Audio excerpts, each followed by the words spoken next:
ابلیکا part 1 episode 21۔ عذاب سے بچ جانے والے قوم سمود کے افراد نے جب کنعانیوں کی سرزمین کے شہر رملہ سے اپنے قدیم آبائی شہر حضرموت کی طرف کوچ کیا تو راستے میں حسین نابت چند دن بیمار رہ کر مر گئی۔ یوناف کو اس کی جوان مرگی کا انتہائی صدمہ ہوا۔ دل برداشتہ سا ہو کر حضرموت کی بجائے اس نے مصر کی طرف جانے کا قصد کیا اور دوبارہ شوتار کے محل میں جا کر رہنے کا فیصلہ کیا۔ ایک روز سپہر کے قریب وہ دریائے نیل کے کنارے شوتار کے محل کے قریب نمودار ہوا۔ اس نے دیکھا محل آباد تھا اور اس کے اندر بہت سے لوگ رہ رہے تھے۔ یوناف آگے بڑھ کر ان لوگوں کی کیفیت جاننے کا ارادہ کر ہی رہا تھا کہ ابلیکا نے اس کی گردن پر لمس دیا، پھر اس کی شہد بھری آواز اس کی سماعت سے ٹکرائی۔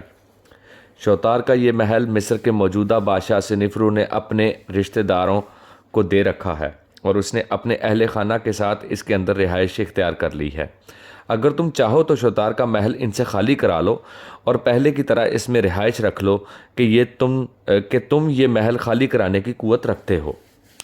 یوناف نے بکھری بکھری آواز میں کہا، نہیں، میں کسی پر ظلم نہیں کروں گا، میں کسی کو بے گھر نہ کروں گا۔ آخر کب تک اس محل کا مالک بن کر بیٹھ سکتا تھا؟ اور پھر میں کیسے اور کیوں کر ان لوگوں کو یقین دلا سکتا ہوں کہ میں مصر کے فرعون خسخسیم کی بیٹی کا شوہر ہوں اور اس ناطے سے اس محل کا مالک ہوں؟ لوگ مجھے دیوانہ کہیں گے، اس لیے اب میں ادھر ادھر کے دھکے کھا کر ہی زندگی بسر کر لوں گا، شاید میری تقدیر میں لکھا گیا ہے۔ ابلیکا نے کہا، اے میرے حبیب، نابت کے بے وقت موت نے تمہیں مایوس اور افسردہ اور ملول کر دیا ہے، کاش وہ کچھ عرصہ اور تمہارے ساتھ رہتی۔ یوناف نے ابلیکا کی بات کا کوئی جواب نہ دیا اور منفس شہر کے بازار کی طرف بڑھنے لگا۔ جب وہ بازار میں داخل ہوا تو اس نے دیکھا بازار کے اندر ایک لاغر سا بوڑھا بربت بجا کر گاتا ہوا ایک طرف جا رہا تھا۔ یوناف نے اس بوڑھے کی آواز کا سوز اور اس کے گیت کو بھلے لگے اور پرکشش لگے، لہٰذا وہ اس کا تعاقب کرنے لگا۔ بوڑھا گا رہا تھا، شعلوں میں مانند چوب خشک مجھے جلاتے ہو، میری رگ رگ میں آتش بے دو شعلہ زن کرتے ہو، میرے روم روم میں اضطراب کی لہریں، میرے برگ برگ میں زنبور کے زہر بھرتے ہو، میرے تناسل کے سلسلے کو اگر انبار بیڑیاں پہنا کر عدم کی تیرہ و تار مسافتوں کی طرف لے جاتے ہو، میری خواہشوں کو شب یلدائے گور اور پر عذاب کرتے ہو، میری امنگوں کے اوج موج کو منقاش و زنگ خوردہ کرتے ہو، سوندھی سہانی گلنار ساعتوں کے متلاشیوں، بینی باس خوشبوؤں کے خوشگوار احساس کے تاجروں، عدل و راستی کو رنج اور اشتعال عطا کرنے والوں، آہ زیست کے یہ کارواں ہجوم خوباں میں کو بکو ہواؤں کی طرح دمادم ایک عمر رواں کی طرح شعلہ ریز ماحول کی طرف بڑھتا رہے گا۔ ایک وقت آئے گا جب میرے نغمے، میرے افکار، میرے تعینات و علائق کے بندھن، میرے نفس کا نگار، تمہارے مفروش شہر میں، تمہارے کورے پنڈوں میں، سنہری کاکلوں میں، تمہارے حسن درخشاں میں، تبانے خیال میں، تمہارے رفیقان دل نواز کے ذہنوں میں، بے امان شعلہ پے بپے سوزے دروں دمادم برق نہاں بن کر داخل ہوگا۔ اچانک بربت بجا کر گاتے اور آگے بڑھتے اس بوڑھے نے راستے کے ایک پتھر سے ٹھوکر کھائی اور زمین پر گر پڑا۔ یوناف بھاگ کر آگے بڑھا اور اس بوڑھے کو سہارا دے کر اٹھایا۔ بوڑھے نے ایک بار غور سے یوناف کی طرف دیکھا، پھر کہا، اے جوان، تیری مہربانی کہ تو نے میرے کام کیا۔ میری نظر اس قدر کمزور ہو گئی ہے کہ اکثر ٹھوکر کھا جاتا ہوں۔ یوناف نے پوچھا، اے بزرگ محترم، تمہارا نام کیا ہے اور تم کس کے بارے میں ابھی بربت پر گیت گا رہے تھے؟ بوڑھے نے کہا، میرا نام سلادف ہے اور میں ان قوتوں کے خلاف گا رہا تھا جو اوروں کے بہر نوال اور کلزم عطا میں اس لیے آگ لگاتے ہیں کہ اپنی یکسائی حیات کی تحیر اور تزکیہ کریں۔ کاش کبھی نہ فرد ہونے والی بحر کی آگ نے، کسی جنگ و جدل کی تیرگی، زندگی کے نہ تھمنے والی مجبوریوں کے کسی طوفان نے اب تک مجھے موت کے اندر ڈبو دیا ہوتا۔ یوناف نے کہا، اے مہربان سلادف، کھل کر کہو، میں سمجھا نہیں۔ بوڑھے سلادف نے کہا، اگر سننا ہی چاہتے ہو تو سنو۔ ہم دو بھائی تھے، دوسرا مجھ سے بڑا تھا، اس کی ایک بیٹی ایک بیٹا تھا۔ پچھلے سال میرے بھائی کے بیٹے کو یہاں حکمرانوں نے افزائش نسل کے لیے ابیدوس کے مرکزی قربان گاہ میں بھینٹ چڑھا دیا۔ بیٹے کے مارے جانے پر میرا بھائی بھی چند ماہ سسک کر مر گیا۔ اس کی بیٹی عتیشہ کو میں اپنے گھر لے آیا اور اپنے بھائی کی اس نشانی کو اپنے بیٹے سے بیاہ دوں گا۔ میرا ایک ہی بیٹا ہے اور اس کا نام لیا ہے، پر ہائے حیف، ہائے بدبختی، مصر کے حکمرانوں نے اس سال افزائش فصل کے لیے میرے بیٹے کو قربان کرنے کا فیصلہ کر لیا ہے۔ میں پتا حتب کی بہت منتیں کی ہیں لیکن وہ نہیں مانتا، نہ جانے اسے ہم سے عناد اور دشمنی ہو گئی ہے۔ یہ قربانی اب 1 ہفتہ بعد ہوگی۔ کاش کوئی یہ سوچتا کہ میری بینائی کمزور ہے اور میرا ایک ہی بیٹا ہے، اس کے قربان ہو جانے کے بعد میں اور عتیشہ دھکے کھا کر مر جائیں گے۔ یوناف نے کہا، اے میرے بزرگ، میں آپ کو اور آپ کی بیٹی کو دھکے نہ کھانے دوں گا، میں لبان کو بچاؤں گا۔ سلادف نے مایوسی سے کہا، آہ میرے بیٹے، لبان کو کوئی نہیں بچا سکتا، وہ ایسی جگہ ہے جہاں اسے کوئی نہیں نکال سکتا۔ یوناف نے کہا، اے سلادف، تم فکر مند نہ ہو، مصر کے حکمران اگر لبان کو زمین کی تہ میں لے گئے ہوں تب بھی میں اسے نکال لاؤں گا، بس تم مجھے اپنے گھر لے چلو۔ بوڑھے سلادف نے ایک بار غور سے یوناف کی طرف دیکھا، اس کے چہرے پر امید کی روشنی نمودار ہوئی، پھر وہ یوناف کا ہاتھ تھامے اپنے گھر کی طرف چل دیا۔ سورج اپنے رامش اور رنگ، اپنے نور کی شعائیں اور اپنے تن آئینہ کو سمیٹتا ہوا سانع تخلیق کے مقصود مشیت کے تحت حفیظ ظلمات میں اتر رہا تھا۔ خون بار اور شرر تاب شفق آوارہ وحشتوں کے پیش نظر میں جبل پر محو خواب کسی چرواہے جیسا قرار دل زار بکھیرنے لگی تھی۔ بوڑھا سلادف یوناف کو لے کر اپنے گھر میں داخل ہوا۔ اندر سے ایک لڑکی بھاگتی ہوئی نکلی۔ سلادف کا ہاتھ تھامتے ہوئے اس نے کہا، اے آپ اتنی دیر سے کیوں آئے ہیں؟ لڑکی کا سوال کا جواب دینے کی بجائے بوڑھے سلادف نے یوناف کی طرف دیکھتے ہوئے لڑکی کی طرف اشارہ کر کے کہا، اے میرے عزیز، یہ میرے بڑے بھائی کی بیٹی ہے جی، اور میرے بیٹے لبان کی منصوبہ ہے۔ اے میرے عزیز، گو تو نے راستے میں مجھے اپنا نام بتایا تھا لیکن میں بھول گیا ہوں، ایک بار پھر اپنا نام کہو۔ یوناف نے کہا، میرا نام یوناف ہے۔ سلادف نے لڑکی کی طرف دیکھا اور کہا، عتیشہ میری بیٹی، یہ نیک دل جوان جو میرے ساتھ آیا ہے لبان کو بچانے کا وعدہ کرتا ہے۔ میں ٹھوکر کھا کر گر پڑا تھا، اس نے مجھے اٹھایا، مجھ پر احسان کیا، اب یہ میرے بیٹے لبان کو بھی بچانے کا وعدہ کرتا ہے۔ اب دیکھو یہ اس کام کی تکمیل اور انجام دہی کیسے کرتا ہے۔ اب لبان کو کون بچا سکے گا؟ اب وہ بیچارہ تو ایسی جگہ ہے جہاں سے اسے کوئی نکال نہیں سکتا۔ عتیشہ نے ماضی کے نگارینہ دیار کی سی اداسی اور ایک حسرت خیز افسردگی کے ساتھ کہا۔ اس لمحہ اس کی گردن غم و اندوہ سے جھک گئی۔ یوناف نے اس کی ڈھارس بندھاتے ہوئے کہا، اے میری بہن، تمہارے منصوب اور سلادف کے بیٹے لبان کو میں بچاؤں گا۔ عتیشہ، جس کی حالت برے ایام کی سی ویرانی سی تھی، پر امید نگاہوں سے یوناف کی طرف دیکھتے ہوئے پوچھنے لگی، پر اے میرے بھائی، آپ اسے کیسے بچائیں گے؟ یوناف کا جواب سننے سے قبل ہی عتیشہ نے پھر کہا، میں ابھی کیسی احمق ہوں، آپ مجھے احمق کہہ کر پکار رہے ہیں اور میں نے آپ کو باہر ہی کھڑا رکھا ہے، آپ پہلے اندر چل کر بیٹھیں، پھر آپ سے گفتگو ہوگی۔ سلادف اور عتیشہ یوناف کو اپنے گھر کے ایک کمرے میں لے گئے اور اسے وہاں بٹھانے کے بعد عتیشہ نے کہا، اے میرے بھائی، آپ لبان کو کیسے بچائیں گے جبکہ کل اسے ابیدوس شہر کی بڑی قربان گاہ پر فصلوں کی افزائش کے لیے قربان کر دیا جائے گا؟ یوناف نے کہا، اے میری عزیز بہن، تو فکر مند نہ ہو، میں تجھے سلادف دونوں کو فروئے ماندہ ذلت اور ماندہ زار نہ ہونے دوں گا، میں اسے قربان گاہ کے اندر سے بھی زندہ نکال لاؤں گا۔ نہیں، ایسا نہیں ہو سکتا، یہ ناممکن ہے۔ میں نے ناممکن کو ہی تو ممکن بنانا ہے میری بہن، یوناف نے خوش طبعی سے کہا۔ عتیشہ نے کہا، میرے بھائی، تم جانتے نہیں ہو کہ جس شخص کی افزائش فصل کے لیے قربانی دینی ہوتی ہے، اس کے لیے مصر کا فرعون 3 دن کے لیے اپنے تخت سے علامتی طور پر دستبردار ہو جاتا ہے اور 3 دن تک وہ شخص تخت پر بیٹھتا ہے۔ لبان کو تخت پر بیٹھتے آج 3را دن ہے اور کل اسے ابیدوس کی قربان گاہ میں قربان کر دیا جائے گا۔ فرعون کے کارندے آج رات کے پچھلے پہر میں لبان کو لے کر ابیدوس کی طرف روانہ ہو جائیں گے۔ یوناف نے کہا، تم ملول نہ ہو میری بہن، ہم بھی ابھی ابیدوس کی طرف کوچ کریں گے اور پھر تم اپنی آنکھوں سے دیکھنا میں تمہارے منصوب لبان کو قربان گاہ کے اندر سے کس طرح زندہ نکال کر باہر لاتا ہوں۔ بوڑھے سلادف نے بیچ میں بولتے ہوئے کہا، عتیشہ میری بیٹی، ہمارے پاس اس کے علاوہ کوئی چارہ نہیں کہ ہم یوناف کی بات پر اعتبار کریں۔ تم کھانا تیار کرو، ہم کھانا کھا کر ابیدوس شہر کی طرف کوچ کرتے ہیں۔ پھر وہاں دیکھ لیں گے کہ یوناف ہماری مدد کے لیے کس طرح اور کیسی تدبیر کرتا ہے۔ عتیشہ نے کہا، اے کھانا تیار ہے، میں ابھی لاتی ہوں۔ عتیشہ کھانا لے آئی، تینوں نے مل کر کھانا کھایا۔ پھر ممسس سے شہر کے سرائے سے یوناف نے 3 گھوڑے حاصل کیے اور وہ تینوں ابیدوس شہر کی طرف کوچ کر گئے۔ مصر کے شہر ابیدوس میں ازریس اور حوریس دیوتاؤں کے معبدوں کے درمیان مصر کی بڑی قربان گاہ کے ارد گرد لوگوں کا بہت بڑا ہجوم تھا۔ مصر کا فرعون سنیفرو اور اس کا بیٹا خوفو اور دوسرے اہل خاندان اپنی نشستوں پر بیٹھ چکے تھے۔ ان کے بائیں طرف پتا ہوتب اور اس کے اہل و عیال بھی اپنی اپنی موزونیت کے مطابق بیٹھ چکے تھے۔ قربان کیے جانے والے شخص کو سانپوں سے بھرے جس اتھلے کنویں میں پھینکنا تھا، اس کے قریب ہی یوناف کھڑا تھا اور اس کے دائیں طرف بوڑھا سلادف اور بائیں طرف عتیشہ کھڑی تھی۔ اتنے میں ایک طرف سے سلادف کے بیٹے لبان کو لایا گیا۔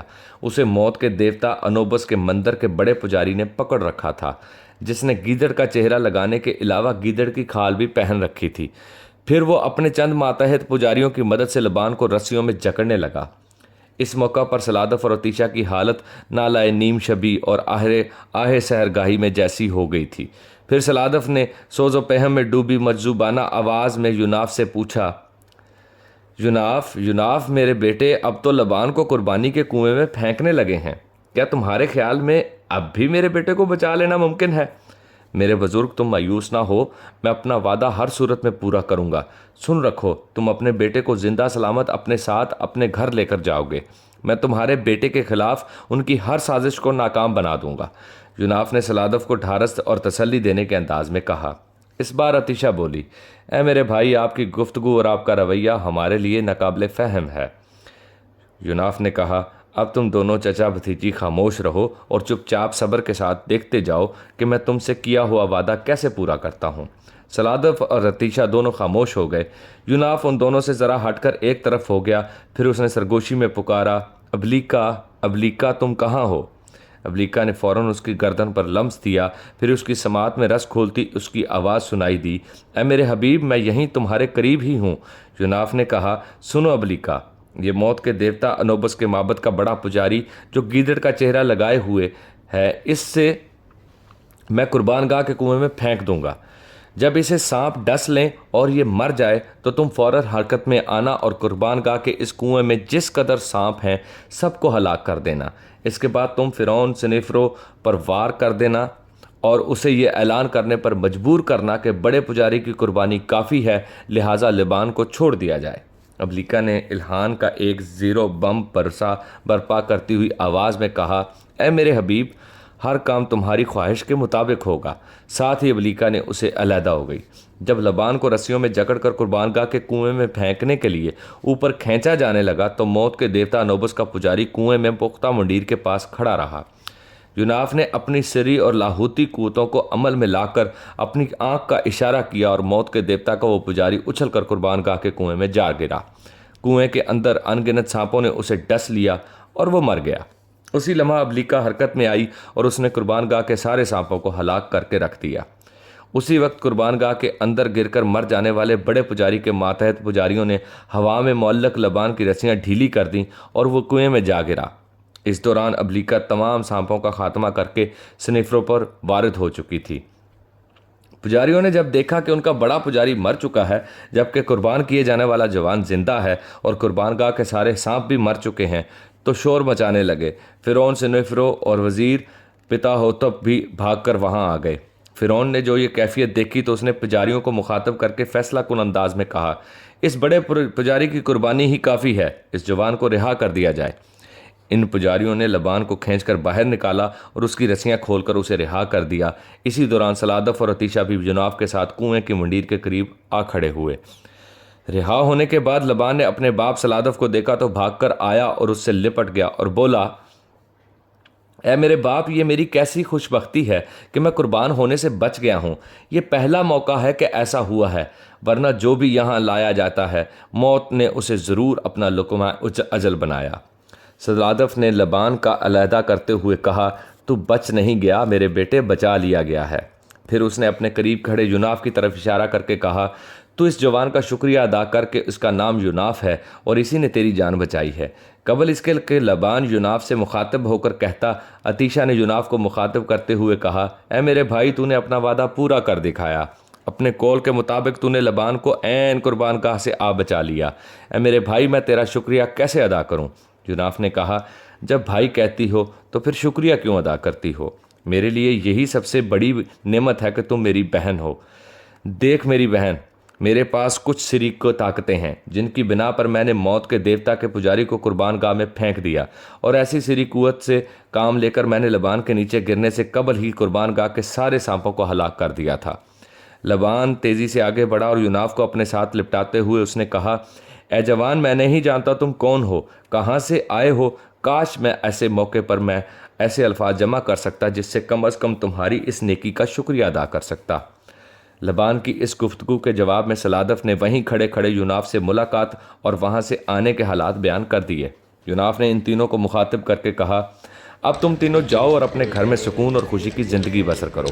عطیشہ نے حیرت اور تعجب سے پوچھا، اور میرے بھائی آپ کہاں جائیں گے؟ یوناف نے کہا، عزیز بہن، میری زندگی خانہ بدوشانہ ہے، میرا کوئی ٹھکانہ نہیں، بس سمجھ لو کہ میں برسوں سے ایسا ہی ہوں اور ایسا ہی رہوں گا۔ عطیشہ پجاری ملول اور غمگین سی ہو گئی، اور سلادف نے یوناف کا ہاتھ اپنے ہاتھ میں لے کر کہا، اے عزیزی، اگر تو ہمارا محسن عظیم ہے تو ہمارا مہربان ہے تو پھر کیوں تمہیں چھوڑ کر ہم تینوں چلے جائیں؟ ہم تجھے ساتھ لے کر جائیں گے اور اب ہمارے ساتھ ہی رہو گے۔ گھر جا کر میں جو سب سے پہلا کام کروں گا وہ لبان اور عطیشہ کی شادی ہوگی۔ اب انکار نہ کرنا، چلو ہمارے ساتھ۔ یوناف خاموشی سے ان کے ساتھ ہو لیا۔ ابیدوس شہر سے واپس جب وہ اپنے گھر پہنچے تو لبان اور عطیشہ کی شادی کر دی گئی۔ یوناف ان کے ساتھ ہی رہنے لگا۔ شمالی ایران کی قوم ماد کے بادشاہ جمشید نے کوہستان دماوند کے ساحر برنمرود سے جادو اور دوسرے علوم سیکھ کر بے پناہ قوت حاصل کر لی تھی۔ جمشید ایران کے پہلے بادشاہ تحمورس کا حقیقی بھائی تھا۔ ابن خلدون جنات اس کے قبضے میں تھے، جو اس کے لیے کوہستانوں کے اندر پارا، لال اور گوہر نکالنے، اس کے لیے شیشہ پختہ، اینٹیں اور چونا وغیرہ تیار کرتے تھے۔ پھر اسی کے عہد میں نوبت، نقارہ، جھنڈا وغیرہ ایجاد ہوئے۔ ماخوذ از طبقات ناصری، منہاج، سراج نے اپنی طبقات میں ایسے ہی بیان کیا ہے۔ جمشید نے واقعی خدا ہونے کا دعویٰ کیا تھا۔ ملاحظہ ہو تاریخ ابن خلدون جلد اول دوم صفحہ نمبر 303، تاریخ ایران جلد اول صفحہ نمبر 307، طبقات ناصری صفحہ نمبر 250۔ اسے اپنی اس قوت اور بے جاہ وحشت اور جناب کو اپنے قبضے میں دیکھ کر جمشید گمراہ ہو گیا۔ اس نے خدائی کا دعویٰ کر دیا۔ اس کے اس دعوے اور گمراہ ہو جانے کی وجہ سے اس کے بھائی استوبر نے اس کے خلاف بغاوت کر دی اور ایک جرار لشکر تیار کر کے جمشید کے مقابلے پر نکلا۔ ابن خلدون نے جمشید کے باب میں اس کا نام استوبر ہی لکھا ہے، پر جمشید نے جنگ میں استوبر کو شکست دی اور اسے قتل کر دیا۔ اپنے بھائی استوبر کے لشکر پر قابو پانے، اسے قتل کرنے کے بعد جمشید اپنے خدائی کے دعوے پر مطمئن ہو گیا تھا۔ گو برنمرود نام کا ساحر جس سے جمشید نے طلسم اور دیگر علوم سیکھے تھے، وہ قوم ماد کے مرکزی شہر اکباتانہ سے نکل کر کوہستان دماونت پر اپنے مسکن میں جا چکا تھا، لیکن جمشید کو اطمینان تھا کہ اس سے برنمرود سے کم از کم 2 علوم ضرور سیکھ لیے تھے جو اس کے خدائی کے دعوے کو قائم رکھنے کے لیے ضروری اور مرکزی حیثیت رکھتے تھے۔ لیکن اس کا یہ اطمینان اور سکون زیادہ عرصہ تک جاری نہ رہ سکا، کیونکہ اسے خبریں ملنے لگی تھیں کہ یمن کا بادشاہ ضحاک اس پر حملہ آور ہونے کے لیے ایک لشکر جرار لے کر اکباتانہ کی طرف بڑھ رہا ہے۔ اور یہ تھی بھی حقیقت، اس لیے کہ عزازیل ابلیس نے اس کے شانوں کا بوسہ لے کر وہاں اژدہے کا اگا دیے تھے، کیونکہ فساد برپا کرنے اور لوگوں کو بدی کے راستے پر چلانے کے لیے وہ ایسے ہتھ کنڈے استعمال کرتا تھا۔ ابلیس کے لفظی معنی انتہائی مایوس کے ہیں۔ اصلاحتاً یہ اس جن کا نام ہے جس نے اللہ کے حکم کی نافرمانی کر کے آدم علیہ السلام اور بنی آدم کے لیے متبع اور مستقر ہونے سے انکار کر دیا۔ تفسیر سورہ البقرہ۔ عزازیل کے کہنے پر اپنے شانوں پر نمودار ہونے والے اژدہوں کو ضحاک نے کاٹنا شروع کر دیا تھا، لیکن اس کے زخموں میں چونکہ تکلیف ہوتی تھی، لہٰذا اس نے عزازیل کی نصیحت کے مطابق شمالی ایران پر حملہ کر دیا اور اس اذیت سے نجات پانا چاہتا تھا، کیونکہ اژدہوں کے کاٹے جانے کی بعد بھی جلد ہی وہ پھر مکمل اژدہوں کی صورت اختیار کر لیتے تھے۔ اپنے جرار لشکر کے ساتھ ضحاک ایک طوفان کی طرح قوم ماد کی سرحدوں میں داخل ہوا۔ اپنے پیچھے یمن میں اس نے اپنے بھائی سنان کو اپنا نائب اور مختار مقرر کر دیا تھا۔ ضحاک کے ساتھ اس کے لشکر میں عارب، بیوسا اور نبیتا بھی شامل تھے۔ وہ اپنے لشکر کے ساتھ ماد کی سرحدوں کے اندر ابھی تھوڑی دور تک ہی گیا تھا کہ جمشید نے اس کی راہ روک دی۔ پھر دونوں لشکر ایک دوسرے کے سامنے صف آرا ہوئے۔ جب دونوں لشکروں کی صفیں درست ہو رہی تھیں، عارب نے بیوسا اور نبیتا کو مخاطب کر کے کہا، اے میری بہنوں، میں نے سن رکھا ہے کہ جمشید جادوگر ہے اور اس کے قبضے میں جنات ہیں۔ دیکھو میں اس کی طرف جاتا ہوں، جمشید سے اس کا سحر اور جنات کو تابع رکھنے کے علوم سے دور کر دیتا ہوں۔ حسین بیوسا اور نبیتا نے عرب کی ہاں میں ہاں ملائی اور عرب وہاں سے غائب ہو گیا۔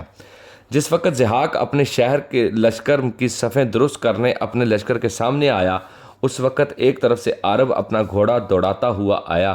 شاید وہ اپنے کام کی تکمیل کر کے آیا تھا۔ بیوسا اور نبیتا کو لشکر کے پیچھے اس خیمہ گاہ میں منتقل کر دیا گیا جو لشکر کے ساتھ آنے والی دیگر عورتوں کے لیے نصب کیا گیا تھا۔ ضحاک کے پاس آ کر عرب نے اپنے گھوڑوں کو روکا اور اس نے کہا، اے آقا، میں رزم گاہ میں اترتا ہوں اور جمشید کے لشکریوں کو مقابلے میں للکارتا ہوں۔ میں آپ کو یقین دلاتا ہوں کہ قوم ماد میں سے جو بھی میرے مقابلے پر اترا میں اسے موت کے گھاٹ اتار دوں گا۔ اس طرح جمشید کے لشکر میں بددلی، مایوسی، نا امیدی، بدشگونی اور شکستہ دلی پھیل جائے گی، اور یہ سارے عوامل مل کر ہماری فتح اور فوز مندی پر منتج ہو سکتے ہیں۔ ضحاک نے عرب کی اس پیشکش کی تائید کرتے ہوئے کہا، عرب، میں تمہاری اس تجویز سے مکمل اتفاق کرتا ہوں۔ میں تمہیں میدان میں اتر کر قوم ماد کو للکارنے کی اجازت دیتا ہوں۔ اپنا گھوڑا دوڑاتا ہوا عرب میدان میں اترا۔ دونوں لشکروں کے درمیانی حصے میں آ کر اس نے جمشید کے لشکر کو مخاطب کرتے ہوئے کہا، اے قوم ماد، میں یمن کے بادشاہ ضحاک کے ادنا خدام میں سے ہوں۔ کیا تم میں سے کوئی ایسا ہے جو میدان میں اترے اور میرا مقابلہ کرے؟ اے قوم ماد کے فرزندو، آج کا دن تمہاری شکست، بدبختی اور نحوست کا ہے۔ اے جمشید کے لشکریوں، آج ہم تمہارے مقتضیات دوران کو اختتام کر دیں گے۔ تمہیں دل برداشتہ کر کے صاحب ملک و منصب نہ رہنے دیں گے۔ تمہاری جھولیوں میں سرمایہ ندامت، حسرت خیزی اور پراگندہ نصیبی بھر دیں گے۔ اس میدان جنگ میں ہم سائقہ وار تم پر جھپٹیں گے، تمہاری گردنوں میں زنجیر و رسن ڈالیں گے اور تمہاری عظمت دیرینہ کو ایسی عبرت آموز کر کے اپنے سامنے سرنگو سار کریں گے کہ یہاں کوئی تمہاری تقلید و توارث کرنے والا نہ رہے گا۔ اے قوم ماد، میرے مقابلے میں کوئی ایسا جوان نکالو جو اپنے زیر کمند انگنت فتراک رکھتا ہو۔ میں سنگ و شرر اور تیشہ کی طرح اس پر وارد ہوں کر تم سب کے سامنے اسے زیر خون کر آلود کر دوں گا۔ اس موقع پر اپنے لشکر کے سامنے کھڑے جمشید نے اپنے آپ کو مخاطب کر کے کہا، آہ کیسی بدنصیبی اور بدبختی ہے کہ اس موقع پر میرا سارا طلسم اور جنات کو مطیع رکھنے کے علوم مجھ سے چھن گئے۔ کوئی حرف، کوئی لفظ، کوئی جملہ، کوئی فقرہ، کوئی عمل میرے ذہن میں نہیں آ رہا۔ ایسا لگ رہا ہے میرا ذہن بالکل نئی اور خام لوح ہے جس پر ابھی تک کسی نے کوئی تحریر نہ لکھی ہو۔ کاش میرے علوم میرا ساتھ دیتے تو میدان میں اترنے والے ضحاک کے اس لشکری کو میں لمحوں کے اندر زیر کر کے رکھ دیتا۔ کاش میں اس موقع پر کوئی میرے معلم اور رہنما برنمرود کو ہی کوہستان دماوند میں اطلاع کر دیتا کہ سارے علوم میرے ذہن سے قطع ہو گئے، اور یہ کہ اس موقع پر اس کی سخت ضرورت محسوس کرتا ہوں۔ کاش کوئی برنمرود کو میرے لیے اس رزم گاہ میں بلا لاتا۔ جمشید چونک سا پڑا، کیونکہ اس کا ایک سالار اپنا گھوڑا میدان میں دوڑاتا ہوا عرب سے مقابلے کے لیے اترا تھا۔ جمشید اس کی طرف تحسین آمیز نگاہوں سے اسے عرب کی طرف بڑھتے ہوئے دیکھنے لگا۔ قوم ماد کے اس سالار نے جاتے ہی عرب پر حملہ کر دیا۔ عرب نے اس کے وار کو آسانی سے روک لیا، پھر جواب میں اس نے ایسا زوردار اور پرز قوت وار کیا کہ جمشید کے اس سالار کو اس نے اس کے گھوڑے سمیت کاٹ کر رکھ دیا۔ اپنے سالار کی یہ حالت دیکھ کر جمشید کی حالت غلامانہ تب و تاب اور شعلہ پیچاں کی سی ہو کر رہ گئی، جبکہ مادی لشکر میں بھی اس کے برے اثرات مرتب ہوئے۔ اس ذلت اور رسوائی کو رفع کرنے کے لیے جمشید نے عام حملے کا حکم دے دیا۔ چند ہی ثانیوں بعد گھمسان کی جنگ چھڑ گئی۔ عرب اور مادی ایک دوسرے پر بھوکے گاگ اور گرگس کی طرح ٹوٹ پڑے۔ میدان جنگ کے اندر سنگین موت اور سنسان اجل گھپ اندھیرے اور جادوئے جرس کی طرح رقص کرنے لگی تھی۔ رزمگاہ میں اسقاط و اضافات میں عمل شروع ہو گیا تھا۔ اپنے تیز حملوں کی لغزش مستانہ میں عربوں نے مادیوں کو چست و چالاک اندیشوں، ذلت و رسوائی کے شکووں اور دہر ہمرنگ میں ایک انوکھی اور درد آشامی میں مبتلا کر کے رکھ دیا تھا۔ پھر آہستہ آہستہ عرب غالب آنے لگے، جو ہر انسان کا مطمئن مادیوں کو مغلوب ہوتے دیکھ رہا تھا۔ عرب اپنی شورش دغا اور شورش مبارز طلبی میں اضافہ کرتے ہوئے اچانک بھڑک اٹھنے والے شعلوں کی طرح حملہ آور ہونے لگے تھے۔ ایسے موقع پر قوم ماد کے بادشاہ جمشید کی حالت ایسی ہو گئی تھی جیسے کسی نے اسے تنک و مشروب پلا دیا ہو۔ تھوڑی دیر بعد مادی صاف مغلوب دکھائی دینے لگے، اس کے لشکری اگلی صفوں سے پیچھے کی طرف بھاگنے لگے اور یوں وہ جنگ سے منہ موڑ کر پچھلی ہی صفوں میں کھلبلی اور انتشار برپا کرنے لگے۔ قوم ماد کو افراتفری کے عالم میں دیکھ کر عرب ان کے حواس پر بادیانہ اور بیابان کی ہولناکی اور تنفس کی آمد و رفت کی طرح چھانے لگے تھے۔ ان کی رگ عصبیت پر علمنا اور ان کے دل و روح پر انگنت اندیشے محیط جاگزیں کرنے لگے تھے۔ بادیوں کے اندر نا امیدیوں کے شکنجے سخت ہونے لگے تھے، جبکہ عرب اپنے ساحرانہ انداز کے ساتھ ان پر چھانے لگے تھے۔ اس موقع پر ضحاک پرجوش انداز میں اپنے لشکریوں کو مخاطب کر کے ان کا حوصلہ بڑھا رہا تھا، جبکہ جمشید کے لشکری کی ساری تنظیم مبہم، غلط ملت اور منتشر ہو گئی۔ پھر جلد ہی مادیوں کے لشکر کی حالت ٹوٹ جانے والے شکستہ پائیدان کی طرح ہو گئی اور جمشید کے دیکھتے ہی دیکھتے ان کے لشکری جنگ سے منہ موڑ کر بھاگنے لگے۔ جمشید نے جب اپنے لشکریوں کی یہ حالت دیکھی تو اس نے عام پسپائی کا حکم دے دیا۔ وہ چاہتا تھا کہ کھلے میدان میں ہزیمت اٹھانے کے بعد وہ اپنے مرکزی شہر اکباتانہ میں محصور رہ کر ضحاک کا مقابلہ کرے، لہٰذا وہ اپنے لشکر کو لے کر اپنے مرکزی شہر اکباتانہ کی طرف بھاگ کھڑا ہوا۔ دوسری طرف ضحاک بھی فاؤس صد پہلو کی طرح سوچوں کی انگنت جہتیں رکھنے والا انسان تھا۔ اس نے یادوں کے تازیانوں اور نبات کے خواص کی طرح جمشید کا تعاقب شروع کر دیا۔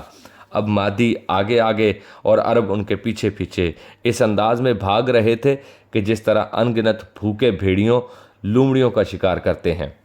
اس موقع پر جمشید سے غلطی ہوئی۔ راستے میں کسی مناسب اور محفوظ جگہ جم کر اس نے پھر ضحاک کے خلاف جنگ کر کے قسمت آزمائی کی کوئی اور کوشش نہ کی، بلکہ اپنے آگے آگے اس نے اکباتانہ کی طرف ہر کارے روانہ کر دیے کہ شہر کے سارے دروازے کھول دیے جائیں تاکہ عربوں سے کے آگے آگے بھاگتے لشکریوں کو شہر میں داخل ہونے کی آسانی رہے۔